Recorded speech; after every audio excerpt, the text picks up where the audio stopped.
Saludos a toda la audiencia de Radio Solidaria, bienvenidos a este espacio de reflexión. Continuamos con la serie de los estudios bíblicos. Como ya sabéis, hace unas semanas hemos terminado el estudio bíblico del Nuevo Testamento. Iniciamos ahora el estudio del Antiguo Testamento. Estamos en el libro de Génesis. Hoy hablaremos del diluvio universal. Hemos hablado de la creación del mundo, hemos hablado de Caín y Abel, hemos hablado también de sus padres. Hoy queremos hablar del diluvio universal, pero antes hacer una introducción a esta reflexión. Dios creó un mundo perfecto, pero en la caída, la rebelión del hombre introdujo el pecado en el mundo. En su maravilloso amor, Dios dijo al hombre que enviaría un Salvador que destruiría el pecado y el mal y rescataría al hombre de la segunda muerte. Lo único que el hombre debía hacer era confiar en él. Con el paso del tiempo, solo algunas personas confiaban en Dios. En cambio, la mayoría de la humanidad le dio la espalda a su Dios. Dieron la espalda a su propio Creador. Las personas decidieron que ellas sabían mejor que Dios cómo debían vivir. Y eso nos lleva al siguiente gran evento, el diluvio universal. El periodo anterior al diluvio fue un momento histórico fascinante. En aquellos tiempos las personas vivían una vida larga. De hecho, cuando nació Lamec, el padre de Noé, Adán seguía vivo. Lamec es el tataranieto de Adán. Son 8 generaciones. Nunca más en la historia habría 9 generaciones vivas al mismo tiempo. Adán vivió hasta los 930 años, así que durante casi 1000 años los descendientes de Adán pudieron conocer la historia verdadera directamente del mismo Adán.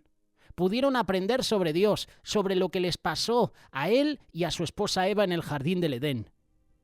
A menudo pensamos que por defecto las personas no tenían acceso a la verdad de Dios. En realidad lo cierto era lo contrario.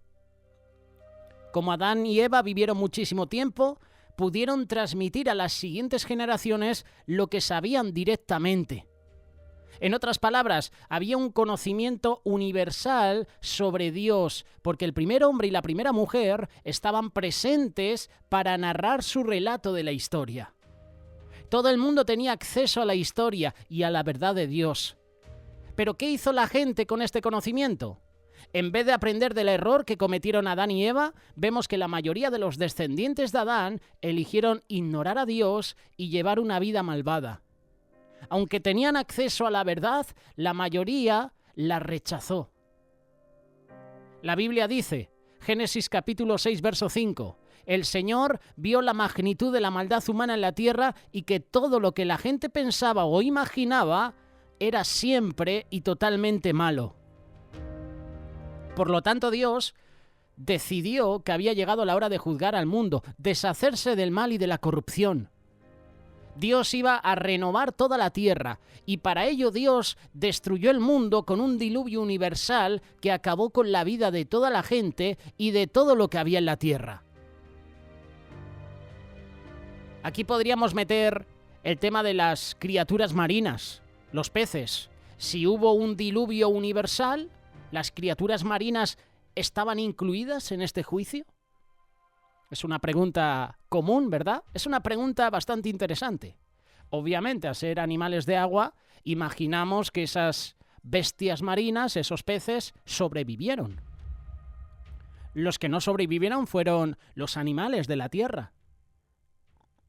Era muy difícil también que sobrevivieran las aves. Un ave no puede estar todo el día volando, necesita descansar. Y como no había un lugar de descanso, seguramente esas aves morían. Por lo tanto, Dios decide que había llegado la hora de juzgar al mundo y deshacerse del mal y de la corrupción. Génesis capítulo 7, verso 21 y 22. Murieron todos los seres vivos que había sobre la tierra, las aves, los animales domésticos, los animales salvajes y los animales pequeños que corren por el suelo y todas las personas. Todo lo que respiraba y vivía sobre tierra murió. Sin embargo, Dios descubrió que había un hombre que era distinto de todas las personas malvadas. Génesis capítulo 6, verso 8 y 9. Noé encontró favor delante del Señor. Y este es el relato de Noé y su familia. Noé era un hombre justo, la única persona intachable que vivía en la tierra en ese tiempo. Anduvo en íntima comunión con Dios. Tras la caída, Dios dijo al hombre que enviaría un Salvador para que lo rescatara del lío que habían creado. El hombre solo tenía que confiar en Dios para la solución. Ahora, con el juicio venidero de un diluvio universal, Dios volvió a ofrecer a las personas una vía de escape. Dios les estaba pidiendo que confiaran en que Él les daría un plan de rescate que sería en forma de una gran embarcación, es decir, el arca. A través de la historia del diluvio aprendemos lecciones importantes sobre Dios, sobre su relación con el hombre y sobre cómo Él salvará finalmente a las personas del problema del pecado. Antes de que Dios enviara el diluvio universal, Enoc, el bisabuelo de Noé, ya había hecho advertencias claras de que Dios no iba a soportar la maldad y la corrupción de la humanidad por siempre. Esto es lo que nos dice la Biblia. Te invito a que leas Judas capítulo 1, versículo 14 y 15. Bueno, Judas no tiene capítulo, pero directamente empieza con el versículo 14 y 15. Enoc, quien vivió en la 7ª generación después de Adán, profetizó acerca de estas personas. Dijo: escuchen, el Señor viene con incontables millares de sus santos para ejecutar juicio sobre la gente de este mundo. Declarará culpables a los seres humanos por todos los actos perversos que cada uno de ellos haya hecho, y a los pecadores rebeldes por todos los insultos que hayan dicho contra él. Enoc no fue el único que advirtió que Dios vendría para juzgar a todas las personas malvadas. Durante más de 100 años las personas vieron a Noé construir el arca y escucharon sus advertencias. Aquí respondemos a esa pregunta de si Noé profetizó, de si Noé habló a las personas de que Dios iba a destruir la tierra. Muchos dicen: Noé no fue predicador. La palabra de Dios sí que habla de Noé. De hecho, la palabra de Dios en la 2ª carta de Pedro dice que Noé fue pregonero. Un pregonero es el que está advirtiendo a una persona de algo que va a llegar. Pregonero de justicia, así lo dice la Biblia. Dios tampoco perdonó al mundo antiguo, aparte de Noé, y a los otros 7 miembros de su familia. Esto es lo que dice la 2ª carta de Pedro, capítulo 2, verso 5. Noé advirtió al mundo del justo juicio de Dios y por eso Dios lo protegió cuando destruyó con un gran diluvio el mundo de los que vivían sin Dios. Dios le dio instrucciones a Noé sobre cómo construir un arca lo suficientemente grande y fuerte como para sobrevivir al diluvio universal. Durante los años en los que estuvo construyendo la embarcación, Noé les explicó a los demás lo que Dios iba a hacer. Dios nunca juzga sin hacer primero una advertencia. ¿Cuánto tiempo esperó Dios antes de enviar el diluvio? Fueron 120 años. En 120 años solo se salvó Noé, su esposa, sus hijos y las esposas de sus hijos. 8 personas en 120 años. Génesis capítulo 6, verso 3. Entonces el Señor dijo: mi espíritu no va a tolerar a los humanos durante mucho tiempo, porque solo son carne mortal. En el futuro la duración de la vida no pasará de 120 años. Dios esperó 120 años después de la advertencia antes de enviar el diluvio. La gente tuvo tiempo de sobra para responder a la gracia de Dios. La gracia es la forma temporal de Dios de mostrar amor a las personas malvadas que no lo merecen. Dios mostró gracia a Noé. Hay algunas traducciones bíblicas al español que usan la palabra favor. Génesis capítulo 6, verso 8. Pero Noé halló gracia ante los ojos de Jehová. Esta es la versión Reina Valera, 1960. Pero la Nueva Traducción Viviente, en el mismo versículo, Génesis capítulo 6, verso 8, dice: pero Noé encontró favor delante del Señor. Es importante señalar que la gracia es temporal. Hay un límite de tiempo. En otras palabras, tras un tiempo o periodo de gracia, el juicio llegará definitivamente. No hay escapatoria. Sin embargo, el periodo de gracia es cuando Dios muestra su paciencia y permite que la gente cambie de opinión. Segunda carta de Pedro, capítulo 3, verso 9.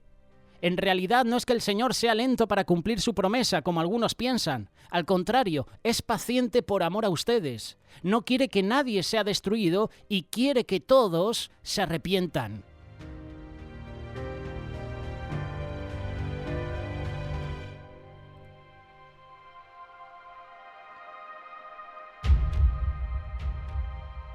A menudo las personas se quejan y preguntan, ¿por qué hay tanto mal en el mundo? ¿Por qué no puede hacer Dios nada al respecto? ¿Acaso Él no tiene el poder? La historia de Noé nos muestra que Dios no es impotente. Él simplemente muestra gracia y permite pacientemente que las personas acepten su plan de salvación antes de traer el juicio. Acabar con el mal ahora significaría acabar con toda la gracia, con toda la esperanza para los que aún no se han salvado. Cuando Dios envió el diluvio, ¿cómo decidió a quién salvar y a quién juzgar? La respuesta es simple: los que estaban dentro del arca serían salvados y los que estaban fuera del arca serían juzgados. Si una persona creía las advertencias que Dios había hecho por medio de Noé y de Enoc y entraba al arca con Noé y su familia, se salvaría. El resto no. En otras palabras, quienes rechazan el plan de escapatoria de Dios, en este caso el arca, morirían. Quienes confiaran en el plan de escapatoria de Dios estarían dentro del arca y se salvarían.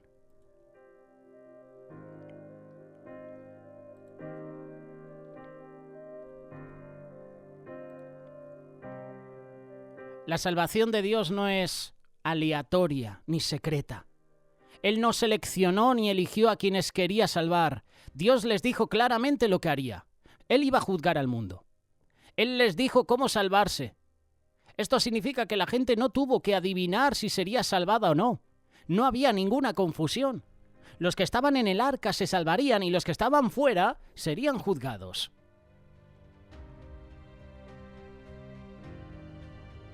¿A quién salvar y a quién juzgar? Al que estaba dentro del arca. El que estaba dentro del arca se iba a salvar. El que estaba fuera, el que no entrara en el arca, sería condenado. Solo hay una forma de salvación. Por aquella época nadie en el mundo había visto nunca un diluvio universal porque no había sucedido nunca. Ni siquiera Noé sabía qué esperar. Si ni siquiera sabemos qué va a pasar, ¿cómo podemos prepararnos para ello? Solo Dios sabía cómo el hombre podía ser salvado de este desastre global. Solo Dios sabía cómo construir una embarcación lo suficientemente grande y fuerte como para sobrevivir.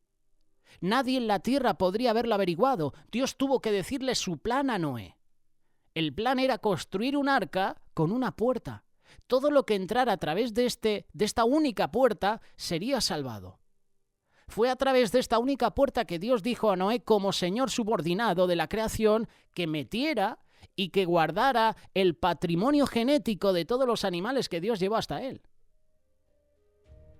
Cuando el arca estuvo lista y todas las personas y todos los animales estaban a bordo, Noé no fue quien cerró la puerta.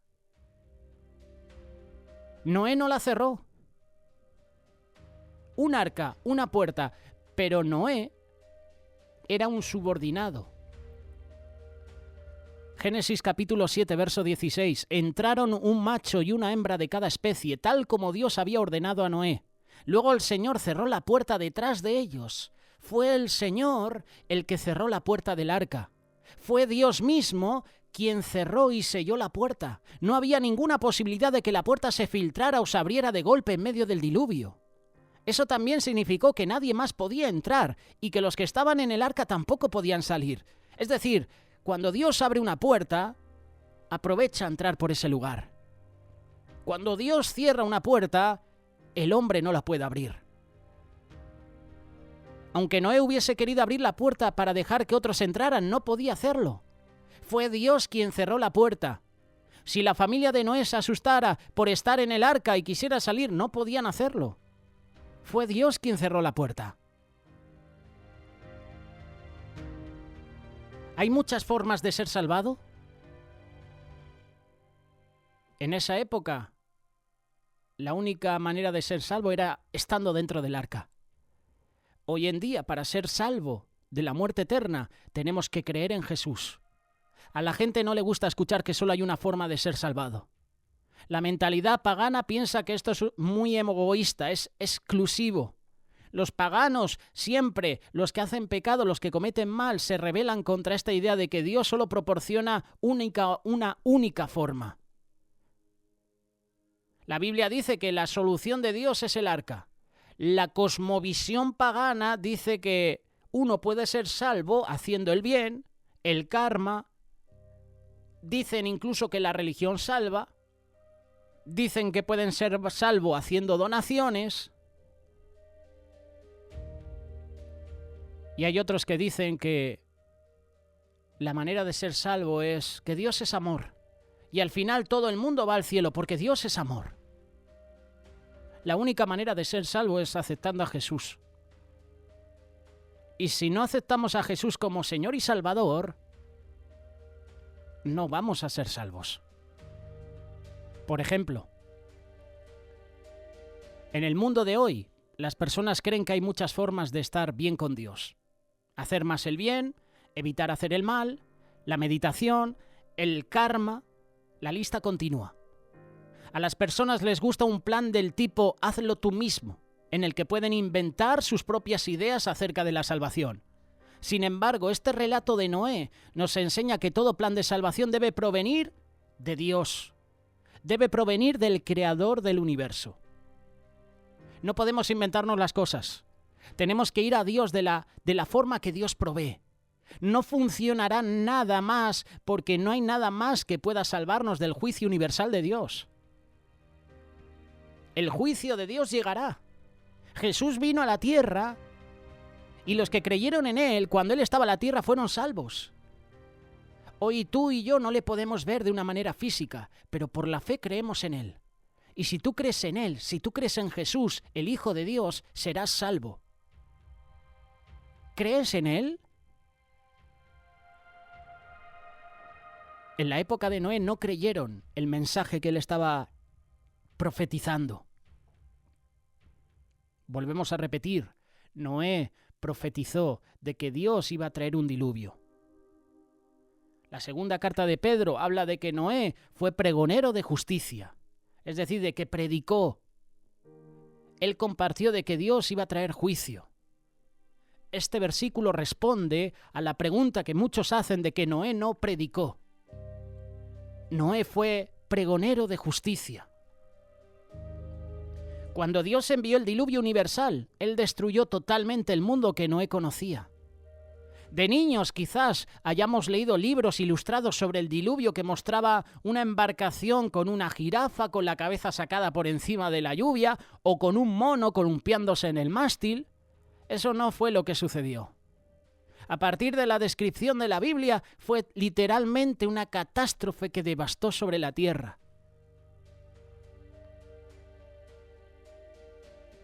Te invito a que leas Génesis capítulo 7, versículo 11 en adelante. Estuvo lloviendo durante 40 días. Además, la corteza de la tierra se rompió y las aguas subterráneas entraron en erupción durante 150 días. El agua cubrió toda la tierra y murieron todos los hombres, todas las mujeres y todos los animales que estaban en el arca. El agua fue lo que destruyó a los animales. Solo Noé, de parte de Dios, dijo que tenía que salvar a un animal de cada especie. Pero a lo mejor luego habían más especies de leones. Solo tenía que salvar a una hembra y a un macho. Pero habían más leones, habían más leonas. Y así respondemos a las dudas de la ciencia. Bueno, no dudas. De esta manera respondemos a si hubo dinosaurios en la Tierra. Soy de los que piensan que no hubo dinosaurios. ¿Y sabes por qué? Porque esos restos que se han encontrado, supuestos restos, eran animales que durante el diluvio murieron ahogados. Todos esos animales que se han encontrado entre piedras, en las montañas, entre rocas, eran animales que murieron en el diluvio. Y seguramente habría especies desconocidas para muchos, pero los dinosaurios no existieron. Y ahora esto puede traer debate, y me gusta que se debata, pero que se debata sobre todo respetando la opinión de la otra persona. Mi opinión personal: no existieron los dinosaurios. La Biblia no hace mención de dinosaurios, sí hace mención del famoso Leviatán, un monstruo marino, pero no habla de dinosaurios. Esos hallazgos eran animales que murieron en el diluvio. Que no te engañen que si un meteorito, que si una glaciación, que no te engañen. Fíate de lo que dice la palabra de Dios. Nosotros los cristianos tenemos fe en lo que dice la palabra, ¿verdad? Pero a lo mejor una persona que no cree en Dios, durante años le han estado diciendo que descendemos del mono, le han estado diciendo que un meteorito arrasó con todos los dinosaurios, y lo cree. ¿Pero tú qué crees? Yo creo lo que dice la palabra de Dios. Y mi opinión personal es que no hay dinosaurios, no han existido. Eran animales que murieron durante el diluvio. En el diluvio también cambió todo el mundo. Dios transformó radicalmente la tierra, que era completamente diferente tras el diluvio. Cuando Noé y su familia finalmente se salieron del arca, encontraron un mundo completamente diferente. El cambio fue tan fantástico y radical que la Biblia dice que las personas del futuro rechazarían lo que realmente había sucedido en aquella época. Segunda carta de Pedro, capítulo 3, versos 5 y 6. Deliberadamente olvidan que hace mucho tiempo Dios hizo los cielos por la orden de su palabra y sacó la tierra de las aguas y la rodeó con agua. Luego usó el agua para destruir el mundo antiguo con un potente diluvio. Tras el diluvio, el paisaje, la geografía, la temperatura, el ecosistema biológico eran diferentes del mundo antiguo original que Dios creó. En todo el mundo solo había 8 personas, las cuales contaban con todo el material genético necesario para repoblar la tierra con la raza humana. La descendencia, o mejor dicho, la ascendencia de todos nosotros se remonta a uno de los 3 hijos de Noé. Es decir, que a lo mejor tú eres descendiente de Sem, yo soy descendiente de Cam, y otro a lo mejor es descendiente de Jafet. Pero ¿cómo viene la maldad de nuevo al mundo? Por la disciplina de Dios a Cam. Adelanto un poquito esto, para enlazar un poquito los temas. Por el pecado de Cam, el hijo de Noé, viene los enemigos de Israel. Viene la gente pecadora. Cuando Noé sale del arca con su familia, planta una viña y se emborracha con esa viña y se queda desnudo. Su hijo Cam, viendo la desnudez de su padre, en vez de cubrirle en amor, fue a sus otros 2 hermanos a decirle: he visto a papá desnudo. Es como burlarse del padre. Cam no cubrió la desnudez de su padre, sí que lo hizo Sem y Jafet. Y Noé, cuando vuelve en sí, bendice la generación de Sem y de Jafet, pero maldice la generación de Cam. Y de la generación de Cam vienen todos los enemigos de Israel. Viene la maldad. La ascendencia de todos nosotros se remonta a uno de los 3 hijos de Noé.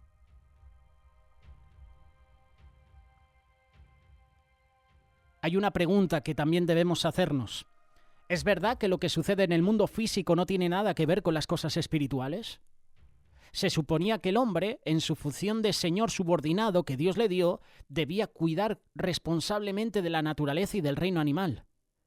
Cuando el hombre pecó siendo señor subordinado, las consecuencias de su pecado también cayeron sobre todas las áreas de las que él era responsable. Tanto la naturaleza como los animales se vieron afectados. El hombre tiene toda la culpa de que la naturaleza y el medio ambiente se corrompieran. ¿Por qué hay pobreza? Por ejemplo, en el continente africano, porque el Señor dijo que la tierra tenía que reposar y nuestra avaricia hizo que empezáramos a amontonar. En vez de dejar la tierra que descansara, no la dimos el descanso. Y Dios trajo juicio sobre la tierra. Te pongo el ejemplo del continente africano, pero hay otros lugares donde nunca va a crecer la hierba porque es juicio de Dios. El hombre tiene toda la culpa de que la naturaleza y el medio ambiente se corrompan. Lo que sucede en el mundo físico de la naturaleza está directamente relacionado con el asunto espiritual de la relación del hombre con Dios. Asimismo, cuando Dios salve al hombre del pecado, la salvación que Él provee también afectará tanto al hombre como a la naturaleza. La salvación real debe restaurarlos a los dos. Y el relato de Noé nos muestra que cuando Dios trajo juicio y salvación, esto afectó tanto al hombre como a la naturaleza. Ahora bien, ¿cómo ser salvado? Y aquí es donde entra la fe. Solo Dios podía llevar a cabo el plan de la salvación. No había nada que Noé pudiera añadir al plan de Dios del arca. Simplemente tenía que creer que lo que Dios había dicho era verdad. Lo único que debía tener era fe en Dios. Hebreos capítulo 11, verso 7. Por la fe, Noé construyó un barco grande para salvar a su familia del diluvio en obediencia a Dios, quien le advirtió de que cosas que nunca antes había sucedido iban a suceder. Por su fe, Noé condenó al resto del mundo y recibió la justicia que viene por la fe. Noé no intentó ampliar ni cambiar el plan de Dios, simplemente confió en Dios, hizo exactamente lo que Él le dijo. Imagínate que mientras llovía, el arca empezó a moverse en medio de unas aguas en alza. Pero no solo eso, la tierra se rompió y chorros de agua salieron disparados por los aires seguidos de erupciones volcánicas. El arca empezó a moverse entre las aguas que estaban subiendo. Noé y su familia se aferraban unos a otros dentro de la embarcación y puede que pensaran, ¿estará bien el arca? ¿Aguantará? ¿Se hará pedazos esta embarcación? ¿Nos ahogaremos todos? ¿Somos realmente salvados? Puede que sus sentimientos los engañara, puede que su fe interna desapareciera por un momento, pero ¿habría eso cambiado algo? La respuesta es no. El arca era lo suficientemente sólida como para mantenerlos salvo. ¿Por qué? Porque fue diseñada por Dios. Además, fue Dios el que selló la puerta. Era Dios quien mantendría el arca segura. Y una vez en el interior del arca, puede que la fe de Noé y de su familia fuera algo inestable, pero no la embarcación. Su fe haría que su trayecto fuera cómodo o los haría unos desdichados llenos de preocupaciones. La forma como se sentían no cambió la realidad de que estaban seguros dentro del arca. Y esta es una imagen de lo que significa tener fe en Dios y en su salvación. Los sentimientos no cambiaron, la realidad de su salvación. El diluvio universal no es solo un evento histórico ocurrido en la historia de la humanidad, sino que también es una imagen de cómo Dios juzga el mal y de cómo salva. Es un presagio, es una imagen del futuro, de cómo Jesús salvará a las personas y a la naturaleza de las consecuencias del pecado y de cómo Dios va a transformar nuestro mundo actual lleno de pecado en un mundo perfecto. Esas lecciones del diluvio se aplicarán cuando Jesús juzgue y salve. Podemos ver que el Dios creador omnisciente y todopoderoso sabe cómo librarse de una tierra llena de pecado y cómo proporcionar una vía de escape para las personas que confían en Él. Las personas con una cosmovisión pagana que rechazan a Dios seguirán intentando encontrar formas de salvarse a sí mismas de los efectos de un mundo malvado, de un mundo lleno de pecado. Insisten en que sus formas funcionarán, creen que pueden salvarse a sí mismos, ignoran y se niegan a creer en la forma que Dios provee. ¿Y tú y yo? ¿Y nosotros? ¿Confiaremos en lo que Dios dice o confiaremos en nuestro propio pensamiento o en el pensamiento de la mentalidad pagana?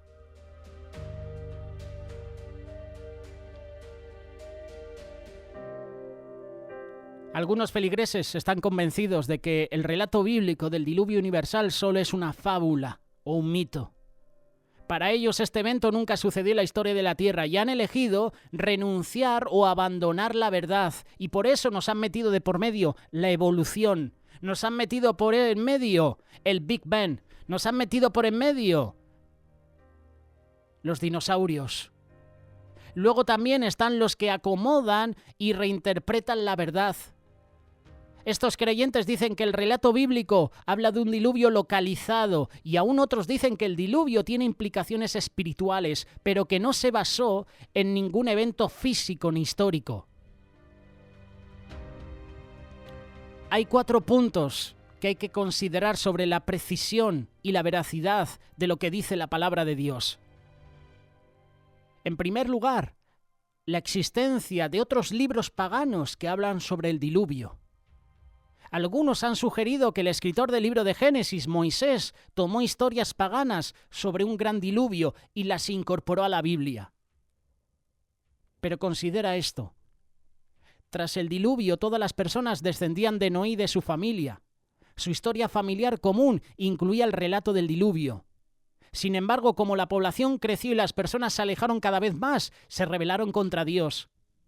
Sus recuerdos del diluvio se corrompieron y las versiones paganas empezaron a aparecer un juego, como el juego del teléfono o del teléfono escacharrado. Juego muy común aquí en España. A lo mejor en América Latina le llaman el teléfono descompuesto. En otras palabras, las versiones paganas del relato del diluvio no invalidan realmente lo que registra la Biblia. En cambio, estos relatos paganos muestran que en las culturas paganas de todo el mundo permanecieron integrados fragmentos de verdad y versiones corrompidas de la historia del mundo, guiados por Satanás para que tú y yo no conozcamos a Dios y para que tú y yo no seamos salvos. Ese es el plan de Satanás, que tú y yo no conozcamos a Dios y así no vamos a conocer la salvación. Por eso se inventan libros, por eso se inventan historias, por eso la ciencia, no toda la ciencia, sino la ciencia que viene de Satanás, quiere hacer o quiere darnos a entender que hemos venido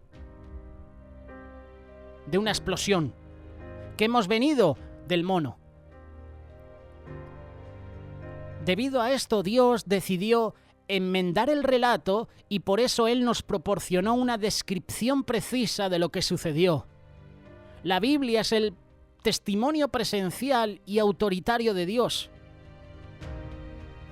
Tú y yo dependemos de las Escrituras, porque las Escrituras, la palabra de Dios es real, es verdad.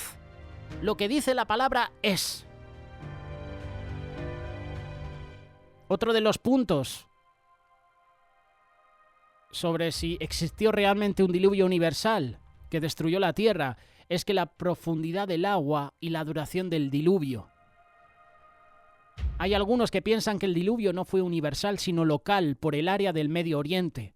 Y estas personas sugieren que el diluvio solo fue universal en el sentido de que cubrió todo lo que Noé podía ver, lo que implica que más allá de su horizonte no había inundación. Sin embargo, la palabra de Dios, la Biblia, deja claro que el diluvio fue universal. Había tanta agua que llegaba hasta 15 codos, es decir, casi 7 metros, por encima de las cumbres más altas de aquella época. El lugar donde Noé desembarcó finalmente era un área montañosa.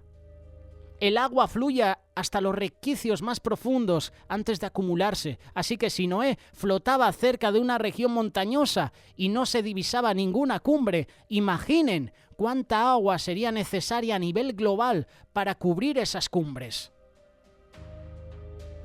En Génesis capítulo 7, verso 9, la versión internacional de la Biblia usa la expresión debajo de los cielos. Esa expresión representa un área enorme más que un lugar pequeño. Así que todas las áreas bajo el cielo se cubrieron de agua. Fue un diluvio universal. La inundación duró 1 año.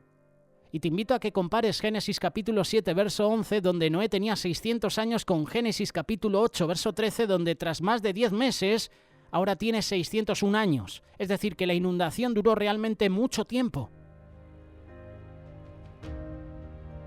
Cuando tú estudias las dimensiones del arca tal como se registra en Génesis capítulo 6, puedes ver que fue enorme.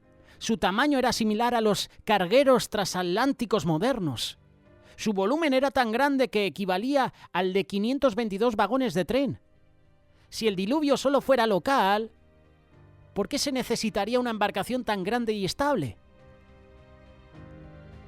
Compara el arca de la Biblia con la descripción de arcas paganas. Las historias paganas hablan de embarcaciones con todo tipo de formas y tamaños, desde balsas a cubos perfectos. Con los conocimientos actuales de física, sabemos que esas embarcaciones no hubieran sobrevivido nunca a un diluvio, ya que no hubieran sido estables en aguas bravas. Por el contrario, la forma y el tamaño del arca es una evidencia de una embarcación estable que no se volcaría en una inundación universal. Esto era necesario porque el arca debía preservar la vida del hombre y de los animales frente a un catastrófico diluvio universal que duraría un año, el tiempo que todos tuvieron que pasar dentro del arca. Otro detalle importante del arca es cómo se selló. La Biblia dice que para que no le entrara agua se usó un tipo de brea. Génesis capítulo 6, verso 14. Probablemente una brea clara hecha de la savia de algún árbol, y esto era fundamental para garantizar la estanqueidad de la embarcación.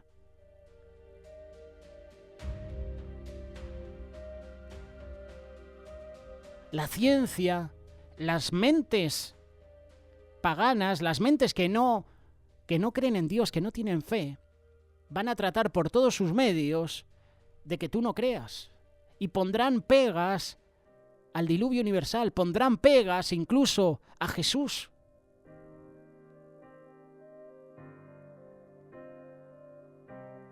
Pedro, guiado por el Espíritu Santo, dejó claro en su escrito que el diluvio fue un evento a nivel mundial. Te invito a que lo leas. Segunda carta de Pedro, capítulo 3, versículo 3 en adelante.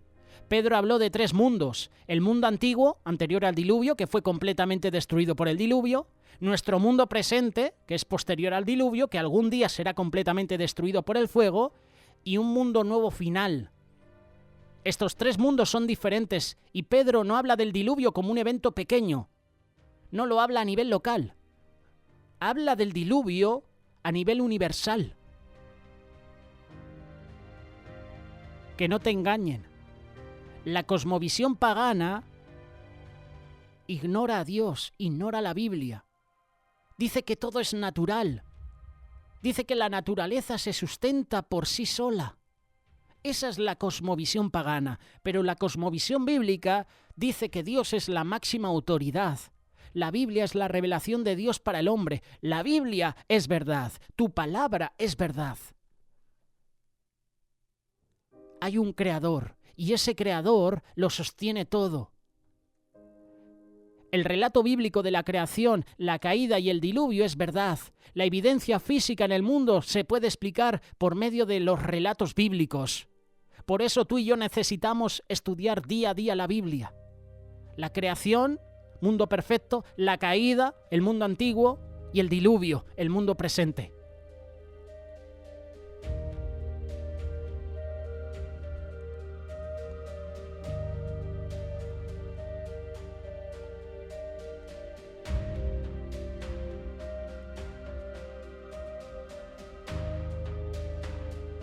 La pregunta que debemos hacernos es, ¿viene realmente un juicio final o universal?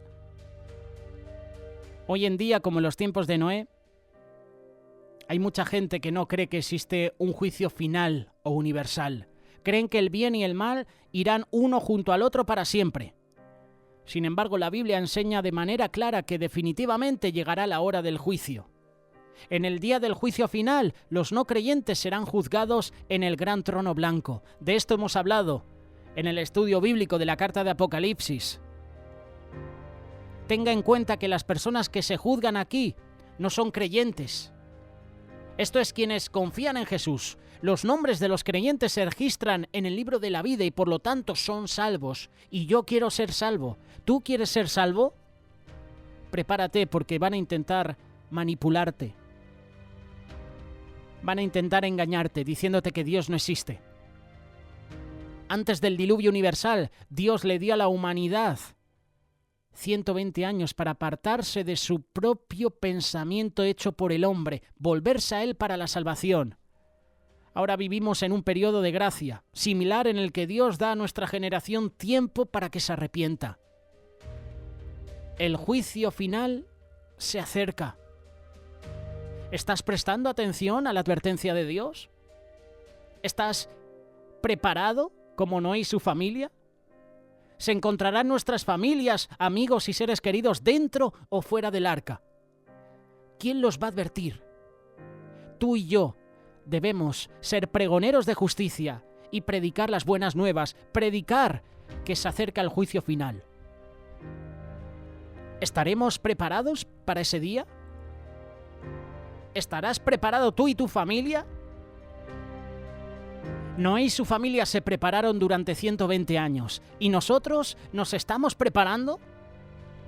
¿Estamos actuando como esas vírgenes prudentes? ¿O pertenecemos al otro grupo de vírgenes insensatas que vieron que el esposo no llegaba, no prepararon su lámpara, no prepararon el aceite, se salvaron y al final no fueron salvas? ¿Te estás preparando para el juicio final? La respuesta depende de ti.